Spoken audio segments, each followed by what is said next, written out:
Dalam menjalankan sebuah usaha, tak selamanya kita akan dihadapkan pada keuntungan demi keuntungan semata. Proses yang dilalui tentunya mencakup persaingan dengan usaha sejenis hingga faktor kegagalan yang bisa menjadi momok oleh setiap perusahaan. Disinilah pentingnya sebuah manajemen resiko. Manajemen resiko perusahaan penting dilakukan untuk meningkatkan nilai perusahaan dengan mengendalikan resiko keuangan yang mungkin terjadi. Resiko usaha ini bisa disebabkan antara lain oleh nilai mata uang, kredit, komoditas, dan ekuitas. Selain itu, ada pula resiko usaha lain yang mungkin akan bisa terjadi, seperti adanya resiko regulasi, resiko pajak, resiko akuntansi, resiko likuiditas, hingga diskontinuitas pasar. Untuk itu, pada materi kita kali ini, kita akan membahas sebuah kasus manajemen risiko pada sebuah perusahaan keuangan. Bab 23. Kontrol kepuasan. Perdagangan nakal di Societe Generale. Steve Lindo, Kepala Sekolah Layanan Penasihat SRL. Studi kasusnya dibagi menjadi dua bagian.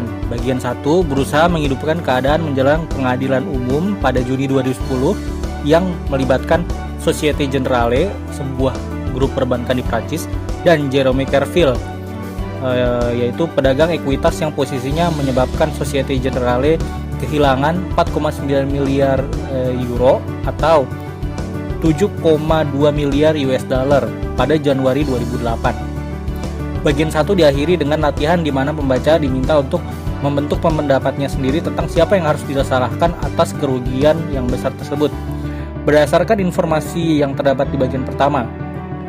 Bagian keduanya mengumpulkan hasil percobaan yang sebenarnya dan menawarkan bahan pelajaran tambahan bagi pembaca. Panduan kelas tersedia secara terpisah untuk instruksi yang ingin memfasilitasi diskusi interaktif studi kasus di ruang kelas dan mengidentifikasi pelajaran manajemen risiko utama dari studi kasus dan menyediakan rencana sesi. Bagian 1. Percobaan Kerviel Sirkus Media. Pada hari Selasa, 8 Juni 2010, pengadilan pidana terhadap Jerome Kerviel yang berusia 33 tahun dimulai di Palais de Justice di Paris. Tuduhan terhadapnya adalah pemalsuan dan penyalahgunaan kepercayaan dan juga penggunaan komputer ilegal yang diajukan oleh jaksa penuntut umum Paris. Sejak tanggal dia didakwa pada 28 Januari 2008, Kerviel telah dibebaskan dengan jaminan dan mempersiapkan pembelaannya. Meskipun terjadi selang waktu yang lama antara peristiwa Januari 2008 yang telah menyebabkan kerugian bagi Societe Generale dan kemudian dimulainya persidangan, perhatian media berada di puncak karena klaim Kerviel bahwa ia adalah kambing hitam dari resiko kerugian praktik perdagangan yang dimanfaatkan oleh Societe Generale ketika mereka ingin mengambil keuntungan. Kerviel merilis sebuah buku autobiografi yang menyajikan versinya tentang kejadian tersebut sesaat sebelum persidangan. Societe Generale di sini mempertahankan diri lebih dulu. Mereka bersikap seakan-akan Kerviel adalah pedagang nakal yang sendirian mengembangkan metode untuk melakukan perdagangan tidak sah tanpa terdeteksi dan menggunakannya untuk mengambil keuntungan besar-besaran. Posisi perdagangan yang akhirnya menjadi bumerang ketika pasar berbalik melawannya. Societe Generale juga berusaha untuk mengurangi kerusakan terhadap reputasinya karena fasilitas yang jelas digunakan oleh Kerviel untuk melakukan perdagangan tidak sah. Dengan menerbitkan pada Mei 2008 pemeriksaan terperinci dari keadaan operasional dan manajerial yang memungkinkan terjadinya perdagangan tidak sah Kerviel dan tindakan perbaikan yang diambil untuk mencegah hal tersebut terulang kembali. Societe Generale menyatakan sejak awal niatnya untuk meminta pertanggungjawaban individual yang dia terhadap Kerviel atas perdagangan tidak sah yang dia dilakukan, dan Societe Generale mengajukan gugatan perdata terhadap Kerviel pada 24 Januari 2008. Pada Juni 2010, pasar keuangan global perlahan-lahan pulih dari krisis 2008. Tetapi ingatan akan kerugian perdagangan Societe Generale tetap jelas karena pada saat pengumuman mereka Januari 2008, insiden tersebut tampaknya mengkonfirmasi ketakutan dari investor bahwa bank pada umumnya mengambil risiko dalam jumlah besar jauh di luar bisnis tradisional mereka. Societe Generale, bangkitnya perdagangan. Pada tahun 1999 hingga 2006, laba bersih Societe Generale meningkat 164%, dari 2 miliar euro per tahun menjadi 5,2 miliar. Meskipun bisnis retail dan manajemen investasinya sama-sama makmur selama periode ini, pendorong utama profitabilitas Societe Generale yang lebih tinggi adalah divisi corporate dan investment banking atau CIB yang pendapatan bersihnya meningkat 230%, dari 708 juta euro per tahun menjadi 2,3 miliar euro. Di dalam CIB, penyumbang terbesar pertumbuhan laba ini adalah pendapatan tetap, valuta asing, ekuitas, dan perdagangan komoditas yang secara bersama-sama menyumbang 77% dari pendapatan usaha bersih CIB di tahun 2006. Hasil ini mengikuti pergeseran strategis dalam fokus bisnis yang direkayasa oleh Daniel Button yang ditunjuk oleh CEO Societe Generale pada tahun 1993 dan menjadi ketua dan CEO pada 1999. Button sendiri bukanlah seorang pedagang atau bankir investasi, melainkan produk dari lembaga keuangan Prancis.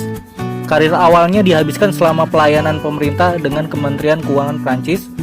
Seperti kebanyakan pejabat publik dan eksekutif terkemuka dari lembaga Prancis, dia adalah lulusan dari École Nationale Administration, Sekolah Tinggi Administrasi Publik Elit Prancis.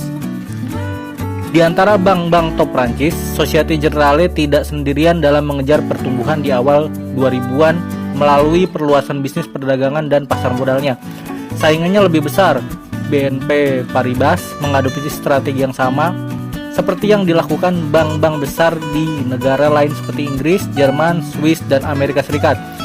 Bagi banyak dari bank-bank ini, strategi ini menjadi bumerang ketika meja pendapatan tetap mereka menjadi sangat terlibat dalam penataan, penjualan, dan perdagangan derivatif, kredit, dan sekuritas hutang yang didukung oleh hipotek perumahan Amerika Serikat. Dan akibatnya, tidak dapat menghindari penurunan besar-besaran dan krisis pendanaan ketika global pasar kredit macet di paruh kedua tahun 2008. Meskipun Societe Generale menderita beberapa kerugian dari aktivitas pendapatan tetapnya. Dari bisnis ke retail hingga perbankan investasi, swasta ke publik hingga kepemilikan negara. Societe Generale didirikan sebagai bank swasta oleh kelompok industrialis pada tahun 1864 dengan tujuan menyediakan pembiayaan untuk industri dan perdagangan. Tahun-tahun awalnya ditandai dengan ekspansi sederhana dari aktivitas pinjaman komersial dan lokasi perbankan, tetapi sedikit minat dalam pengambilan simpanan atau layanan perbankan retail. Namun, itu menunjukkan ketahanan di masa-masa sulit seperti kemerosotan ekonomi Prancis pada tahun 1880-an. Pergantian abad menandai awal dari beberapa arah baru saat Societe Generale membuka ibu kotanya secara aktif mencari simpanan dan meluncurkan dirinya ke dalam pinjaman retail. Itu juga membangun kehadiran internasionalnya, terutama di London dan New York.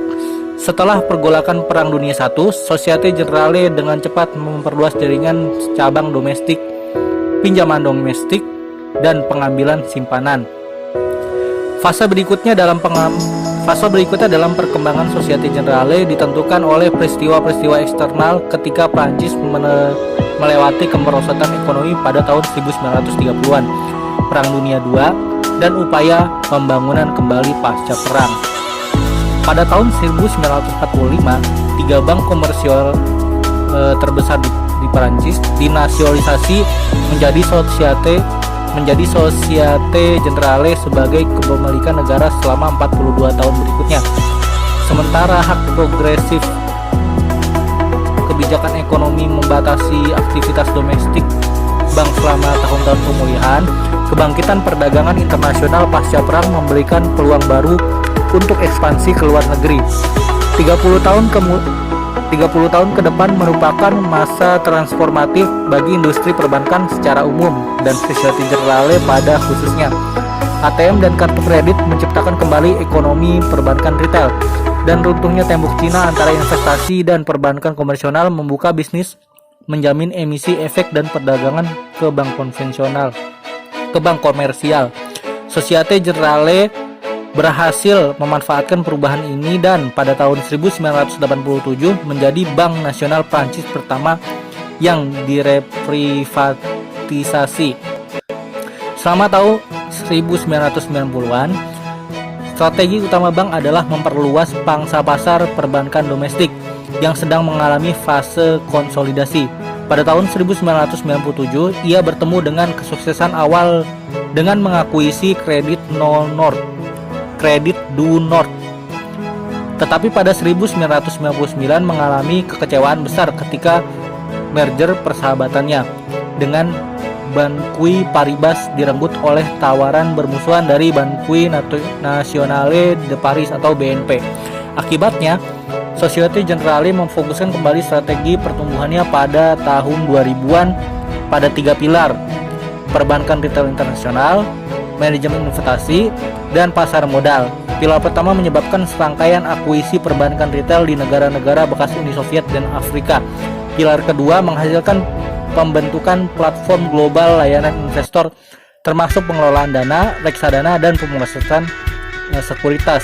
Pilar ketiga dipercayakan kepala divisi perbankan korporasi dan investasi atau CIB tadi yang baru dibentuk, yang dimaksudkan untuk menjadi terkenal di pasar sekuritas dan ekuitas serta derivatif. CIB mendapat boost dari trading talent. Pada tahun 1997, CIB Societe Generale hanya menyumbang 151 juta euro untuk pendapatan bersih grup sebesar 933 juta euro, hampir tidak 16%. Kemudian pada tahun 1998, CIB mencatat kerugian sebesar 67 juta euro karena pasar global menderita akibat likuiditas dan volatilitas dari gagal bayar utang Rusia dan runtuhnya manajemen modal jangka panjang atau LTCM. Pada tahun 1999, tak lama setelah Daniel Bouton terpilih sebagai ketua Societe Generale, selain perannya sebagai CEO, CIB menerima dorongan dari Pro Jean-Pierre Mustier dari kepala perdagangan opsi ekuitas internasional menjadi kepala pendapatan tetap, FX, komoditas, dan turunannya. Selama 10 tahun sebelumnya sejak bergabung dengan Societe Generale, Mustier 38 tahun telah memperoleh pengakuan internal yang tinggi untuk membangun bisnis perdagangan derivatif ekuitas yang menguntungkan. Penghasilan CIB selama 4 tahun berikutnya membuktikan keberanian Mustier. Pada tahun 1999, pendapatan bersih CIB melonjak menjadi 708 juta euro, 35% dari pendapatan bersih Societe Generale di seluruh dunia. Dan selama 3 tahun berikutnya, CIB menjumbang 36% dari Societe Generale sebesar 6,2 miliar laba bersih kumulatif sebesar 2,3 miliar euro. Kontribusi Mustier terhadap kinerja yang mengesankan ini membuatnya dipromosikan ke posisi kepala global CIB dan keanggotaan di komite eksekutif Societe Generale. Sekarang semua di bawah kepemimpinan Mustier, CIB Societe Generale mulai menghasilkan laba yang semakin tinggi. Pada tahun 2003, pendapatan bersihnya meningkat menjadi 1,1 miliar euro yang merupakan 46% dari total grup, diikuti oleh 1,4 miliar euro pada tahun 2004 1,8 miliar euro pada tahun 2005 dan 2,3 miliar euro pada tahun 2006. Sesuai dengan kemampuan yang ditunjukkan Mustir, CIB diturunkan proporsi yang lebih tinggi dari pendapatannya dari perdagangan daripada sebelumnya. Pada tahun 2000, perdagangan menyumbang 23% dari pendapatan CIB. Selama 6 tahun berikutnya, persentasenya rata-rata 30%. Kinerja ini dimungkinkan oleh pertumbuhan pesat dalam jumlah pedagang CIB yang ditempatkan di pasar tempat mereka aktif. Namun, seperti yang kemudian diungkapkan oleh penyelidikan atas perdagangan tidak sah Kerviel, pertumbuhan aktivitas ini tidak disertai dengan penguatan infrastruktur dan kontrol CIB yang sesuai. Pada awalnya, beberapa taruhan samping kemudian spekulasi besar-besaran. Kerviel mulai bereksperimen dengan posisi terarah selama tahun pertamanya sebagai pedagang deltawan, menciptakan indeks percakapan kecil dan posisi ekuitas tunai yang dia nutup sebelum akhir setiap hari. Meskipun perdagangan ini tidak terkait dengan penugasan perdagangan arbitrase Kerviel, manajer pengawasan memantau dan membahasnya, mengizinkan Kerviel untuk melanjutkan. Pada tahun 2005, Kerviel menjadi lebih berani menjelajah ke perdagangan semalam. Awalnya nampak perkembangan ini juga ditoleransi karena jumlahnya kecil, tetapi posisi ekuitas tunai dolar 10 juta semalam menarik perhatian manajer pada Juli 2005. Langkah Kerviel selanjutnya membawa melewati batas ke dalam aktivitas curang untuk terus mengambil posisi terarah dalam semalam tanpa menimbulkan kekhawatiran manajemen. Ia memulai membuat perdagangan fiktif untuk mengimbanginya dalam pembukuan DLT. Praktik ini berlanjut secara sporadis dan dalam jumlah relatif kecil hingga akhir tahun 2005, mencapai puncaknya pada 140 juta pada bulan Agustus tanpa diketahui oleh manajer Kerviel atau bersama kantor tanah atau belakang DLT. Sementara itu, di sektor lain di mana masalah muncul, Societe Generale, tanda-tanda pertama dari kesulitan muncul di pasar keuangan hipotek perumahan khas, karena beberapa pemberi pinjaman subprime mulai melaporkan kenakalan tinggi dan pembangunan rumah khas ini jatuh. Lalu, penemuan pengendalian kerusakan dan retribusi. Segera setelah pasar ekuitas tahun 2008 dibuka, Kerviel melanjutkan perdagangan terarahnya yang tidak sah, yakni akan kemampuannya untuk terus memanggil pergerakan pasar dengan benar dan menyembunyikan keuntungannya. Yakin bahwa pasar saham Eropa akan memperbanyak rally November mereka hingga 2008, ia memulai serangkaian pembelian indeks ekuitas berjangka yang mencapai puncak baru 49 miliar dolar pada 18 Januari. Mengimbangi posisi ini dengan perdagangan fiktif seperti sebelumnya, namun tidak terkait dengan langkah yang lebih berani. Strategi akan terurai karena tergelincir secara administratif, bukan operasional. Pada hari yang menyebabkan keuntungan sebesar 1,5 miliar tahun 2007 dari afiliasi Societe Generale menjadi rekanan pihak ketiga yang tidak memiliki ujungnya. Selama 2007, ia telah membuat perubahan semacam ini berkali-kali tanpa menyembunyikan alarm. Pada kesempatan ini, bagaimanapun rekanan yang dia pilih tidak memiliki perjanjian jaminan dengan Societe Generale yang memicu kelebihan yang sangat besar pada batas nilai kredit resiko CVR pihak lawan. Lalu, postmortem. Selama musim semi dan musim panas 2008, rincian lebih lanjut yang dirilis tentang kerugian perdagangan tidak sah Societe Generale terus mencoreng reputasinya, sementara prospek perbankan secara keseluruhan semakin gelap secara signifikan karena kenakalan dalam hipotek perumahan khas menyebabkan kerugian ketakutan di seluruh sektor bank investasi New York. perusahaan JP Morgan Chase, Unique Bank, yang gagal pada bulan Juli, dan Fannie Mae serta Freddie Mac memasukkan ke dalam penerima pada bulan September, diikuti oleh kelompok Beckman Brothers. Penyelamatan Merrill Lynch oleh Bank of America dan dana talangan Federal Reserve untuk Amerika International Group. Sementara itu, penyelidikan internal dan eksternal dengan bagaimana manajemen dan mengontrol Societe Generale memiliki Carrefour untuk melakukan perdagangan tidak sahnya begitu lama dalam jumlah begitu besar, mengungkapkan serangkaian kegagalan yang luar biasa. Jumlah ini sangat besar sehingga Komisi Perbankan Prancis, Komisi yang Bancaire, menenda Societe Generale $4 juta pada Juli 2018, jumlah yang tidak signifikan dibandingkan dengan besarnya kerugian tetapi mereka. Lalu pengawasan manajerial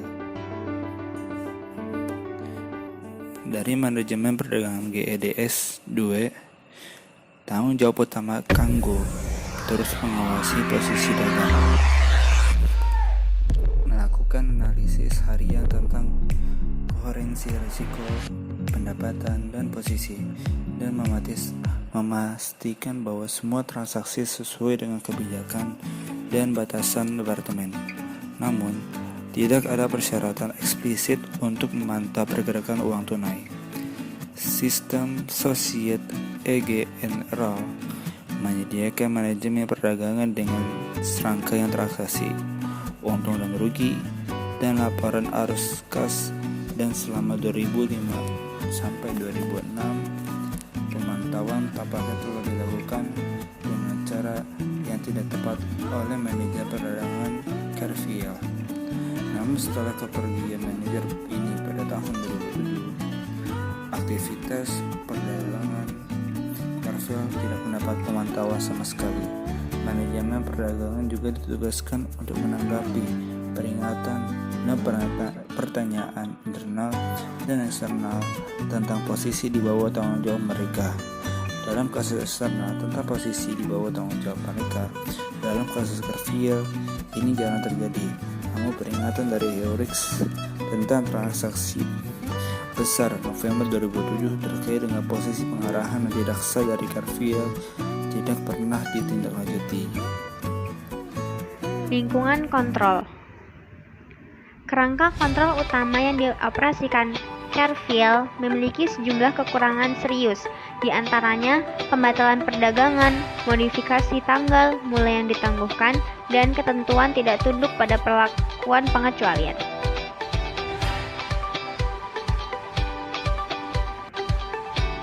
Ada pemisah tugas yang tidak memadai antara kantor depan dan kantor tengah DLP. Kebijakan dan prosedur untuk eskalasi masalah tidak jelas atau tidak ada. Tidak ada kebijakan yang menuntut hari libur minimum berturut-turut. Kelompok manajemen risiko rekanan Societe Generale diharuskan untuk mengangkat dan menyelesaikan masalah exposure, tapi tidak untuk memvalidasi penyebab atau solusi. Kelompok ini mengajukan 20 pertanyaan yang mereka anggap terselesaikan dengan penjelasan dan amandemen Carrefour. Selama tahun 2006 dan 2007, kantor belakang Gates kekurangan staf secara kronis karena perputaran karyawan yang tinggi. Sementara volume perdagangan DLP berlipat ganda, rangkaian produk yang diperdagangkan berlipat ganda, dan jumlah pedagang meningkat dari 4 menjadi 23. Keandalan sistem. Sistem transaksi Gates juga memiliki kekurangan yang serius. Protokol keamanan yang salah memungkinkan Carrefour untuk terus mengakses dan mengubah catatan sistem setelah dia dipromosikan dari kantor tengah ke kantor depan, seperti masalah keakuratan, keandalan, dan ketepatan waktu yang kronis menyebabkan operasi dan personel berisiko mengharapkan kesalahan sistem menjadi penyebab kecualian pemrosesan bukan aktivitas yang mencurigakan. Laporan harian pergerakan uang tunai dari margin dan komisi broker dikumpulkan di seluruh portofolio, menghalangi identifikasi tingkat aktivitas yang tidak biasa dan dibuat oleh perdagangan tidak sah Carrefour. budaya sensitif risiko.